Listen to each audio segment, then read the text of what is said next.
প্রিয় দর্শক, আমি শফিকুল ইসলাম এবং আপনারা দেখছেন আরামবাগ টিভি প্লাস। দর্শক, প্রধানমন্ত্রী নরেন্দ্র মোদী তো এবারও নমিনেশন ফাইল করেছেন, মানে ভোটে লড়ছেন। বারাণসী থেকে নমিনেশন ফাইল করেছেন এবারও। তো আমি ওনার যে এফিডাভিট, যেটা নির্বাচন কমিশনে জমা করতে হয়, সেটা দেখছিলাম। একটা কৌতূহল নিয়েই দেখছিলাম যে ওনার কত কি ইনকাম হয়েছে, ওনার বিষয় সম্পত্তি কত, সোনাদানা কত, এইসব। এবং আমি জানি যে আপনাদের মধ্যেও একটা কৌতূহল রয়েছে, সেই জন্য মানে শুধু নিজের দেখা নয়, আপনাদেরকে দেখানোরও একটা তাগিদ থাকে আর কি আমার। তো দর্শক, কি দেখলাম আপনাদেরকেও দেখাচ্ছি। এই হচ্ছে এফিডাভিট। দেখুন দর্শক, প্রথমেই যেটা আমি দেখাতে চাইছি যে 5টা বছরের, গত 5 বছরের ইনকাম এখানে শো করা আছে। 18-19, 19-20, 20-21, 21-22, 22-23। 18-19-এ ওনার 11 লক্ষ সামথিং, 19-20-তে 17 লক্ষ সামথিং, 20-21-এ 17 লক্ষ সামথিং, 21-22-এ 15.5 লক্ষর মতো, আর 22-23-এ 23.5 লক্ষ। মানে 23.5টা হচ্ছে সব থেকে বেশি, হাইয়েস্ট। কিন্তু 23.5 লক্ষ মানে হচ্ছে এক বছরে, তার মানে মাসে কত হচ্ছে? 12 দুগুণে 24, মোটামুটি ওই 2 লাখ পার মান্থ। এটা দেখতে পাচ্ছি হিসেবে। একজন প্রধানমন্ত্রী, তার ইনকাম দেখানো হচ্ছে, এটা হাইয়েস্ট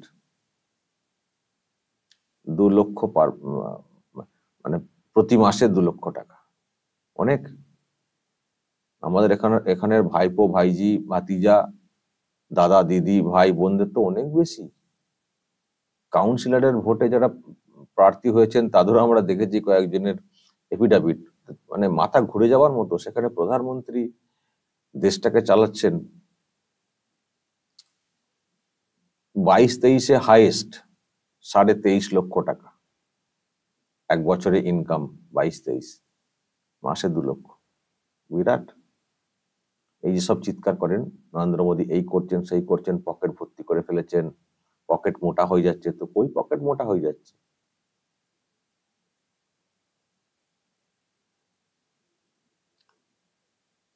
আর কি আছে দেখি। ওয়াইফের ব্যাপার তো নেই কিছু সেরকম, আর কেউ নেই পরিবারের। এবার টাকা পয়সা কি জমা টমা রয়েছে সেটার একটা হিসেব। এই যে ক্যাশ ইন হ্যান্ড, এটা 52,000-এর মতো। তারপরে সব অন্যান্য ব্যাংক আছে। গান্ধীনগরে ব্রাঞ্চে যেমন এই যে ব্যালেন্স হচ্ছে 73,000 টাকা, এসব আছে বিভিন্ন ব্যাংকের। কিন্তু সব থেকে বেশি যেটা দেখতে পাচ্ছি, এফডি, যেটা এফডি স্টেট ব্যাংকে, সেটা হচ্ছে এটা দেখুন, 2,85,60,338। এটা হচ্ছে এফডি। এটাই সব থেকে বড় অ্যামাউন্টের জমার মধ্যে যদি বলি। আর এটা নিয়ে বাকি আরো যেসব টাকা পয়সা আছে অ্যাকাউন্টে, সব মিলিয়ে দাঁড়াচ্ছে। আচ্ছা, সোনা দানা কি আছে তার মধ্যে? তার আগে দেখুন, মোটর ভেহিকেল মানে গাড়ি টাড়ি কিছু নেই নিজের। আচ্ছা, সোনা দানা বলতে গোল্ড রিং রয়েছে 4টে, টোটাল ওয়েট হচ্ছে 45 গ্রাম। তার একটা হিসেব। এই হিসেব নিয়ে মোট হচ্ছে 3,02,06,889। এই হচ্ছে টোটাল টাকা পয়সা, সোনা দানা গয়না সব মিলিয়ে। তার মধ্যে ফিক্সড ডিপোজিটটা অনেক বেশি জমা করেছেন অনেক দিনের। তো বেশি খরচ টরচ করেন না তো, দেখি তো মনে হয়। আর মানে যদি বলেন যে এই যে উনি যে তাহলে এত হেলিকপ্টার অমুক তমকে চড়ছেন, কি বিমান কিনেছেন, তাহলে সেটা কোত্থেকে কিনলেন? আমি দেখি এখানে এইসব নিয়ে অনেকে বলে থাকেন, এত টাকা দিয়ে বিমান কিনেছেন, এত টাকা দিয়ে কিনেছেন। আরে ওটা ওটা প্রধানমন্ত্রী নিজে ইচ্ছা মতো কেনেন না। প্রধানমন্ত্রীর একটা প্রোটোকল রয়েছে, কিভাবে চলবেন, কিভাবে যাবেন, কোথায় কিভাবে যাবেন, থাকবেন, তার সিকিউরিটি একটা প্রোটোকলের মধ্যে রয়েছে। সেগুলো মেনটেন করতে হয়, সেগুলো সরকারি সিস্টেম সেটা মেনটেন করে। নিজের ইচ্ছা মতো নিয়ে পয়সা দিয়ে কিনে ফেললাম, এটা হয় না। সে যেই আসবেন, এর আগে যিনি প্রধানমন্ত্রী ছিলেন তিনি কি হাওয়াই চটি পরে কি রাস্তাতে ঘুরতেন নাকি সাইকেল নিয়ে ঘুরতেন? তাকে কি ঘুরতে দেওয়া যাবে নাকি? দেশের একটা প্রোটোকল রয়েছে, সে প্রোটোকল মেনে, সিকিউরিটি সিস্টেম মেনে তাকে থাকতে হবে। এরকম হয় না যে যা খুশি করবে এসে।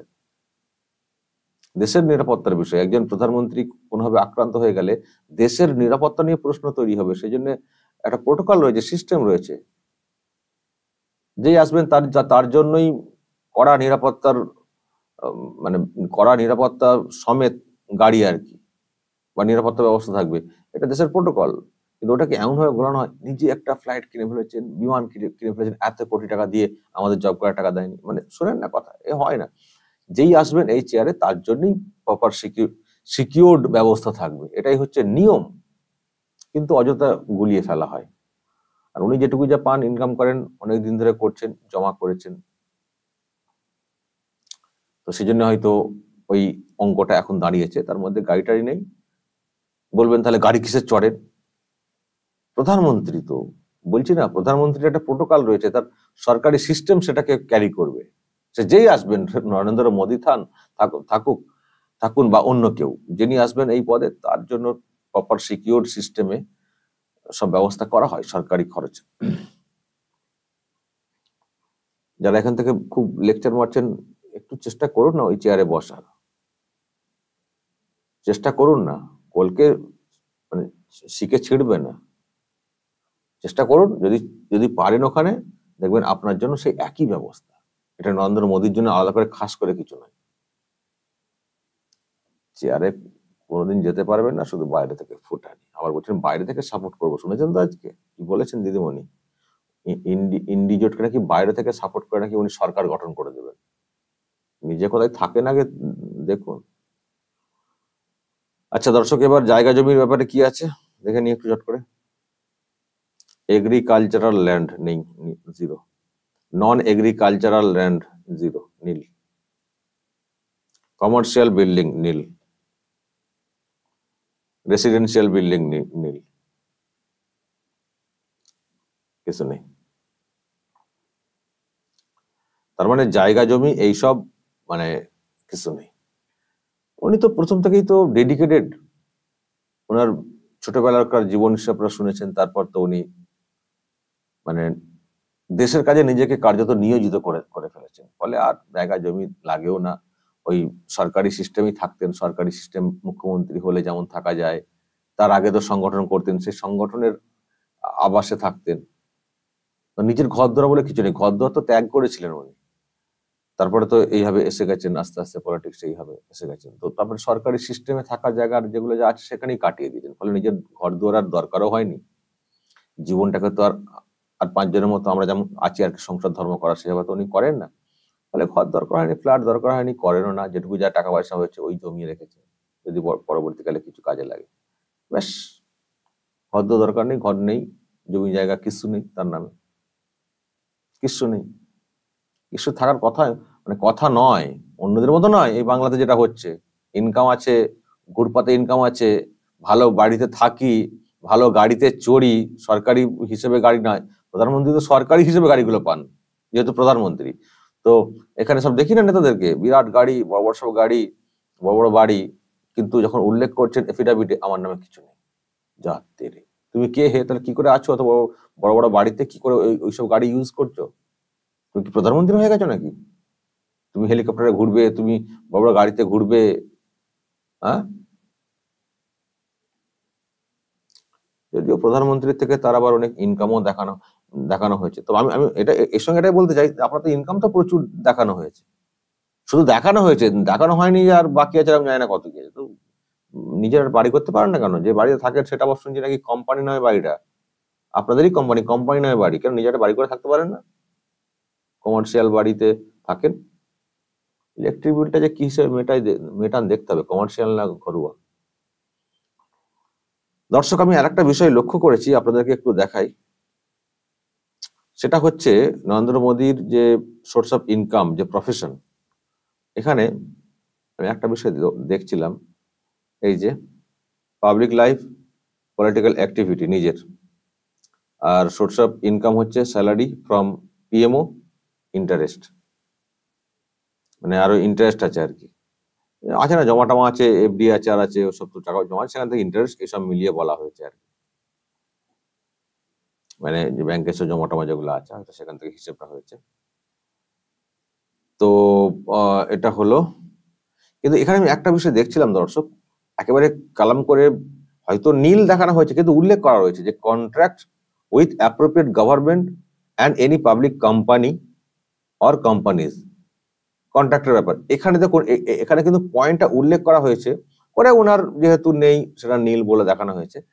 কিন্তু আমার খুব অদ্ভুত লেগেছে, আমি দেখেছি এই রাজ্যের অনেকে বলছেন যে আদার সোর্স, ইনকামের আদার সোর্স, স্যালারি ডমক টমক দেখানো হচ্ছে। তো সেটা কোত্থেকে আদার সোর্স? যদি কোম্পানির সঙ্গে হয় চুক্তি থাকে, তাহলে সেটার তো ওই যে কালাম করা হয়েছে যেখানে দেখতে পাচ্ছি, এখানে উনি নীল করেছেন কারণ ওনার কিছু নেই বলে। তো এই কালাম এরকম কেন, ওদের ক্ষেত্রে কেন উল্লেখ নেই কেন? সেখানে তো উল্লেখ করার কথা যে এই কোম্পানি তার এই পদে রয়েছে, তবে তো মানুষ বুঝতে পারবেন এগুলো কেন, এফিডেভিটটা কেন জমা করা হয়। নির্বাচন কমিশন এটা ডিসপ্লে করে দেয় তাদের ওয়েবসাইটে, এলাকার ভোটাররা তাদের প্রার্থীকে চিনতে পারেন যে প্রার্থী কে, তার কি আছে না আছে, পরবর্তীকালে তারা হিসেব মেলাতে পারবেন, একটা স্বচ্ছতা থাকে। যখন নরেন্দ্র মোদী হয়তো কোনো কোম্পানির সঙ্গে যুক্ত নেই, তো তা সত্ত্বেও উনি কিন্তু কালামটাকে ইউজ করেছেন। কিন্তু আমাদের প্রশ্ন, এখানে যারা কোম্পানির সঙ্গে যুক্ত বলে স্যালারি পায়, অমক পায় তামক পায় বলে উল্লেখ করছেন সোর্স অফ ইনকাম হিসেবে, হ্যাঁ হালকা হালকা, তো তারা কেন ওখানে কেন ডিটেলসটা দেন না, কোম্পানি কার সঙ্গে কি যুক্ত, কি পদে রয়েছে কি না, সেটা তো মানুষ তো জানতে পারবেন, তো সেগুলো কেন উল্লেখ নেই কেন? এটা কিন্তু আমার এটা দেখে প্রশ্ন তৈরি হয়েছে যে নরেন্দ্র মোদী তিনি হয়তো নেই কোনো পদে, কিন্তু তিনি কিন্তু কালামটাকে ইউজ করেছেন, জায়গাটাকে ইউজ করেছেন, মানুষকে বুঝিয়ে দিয়েছেন যে আমি নেই।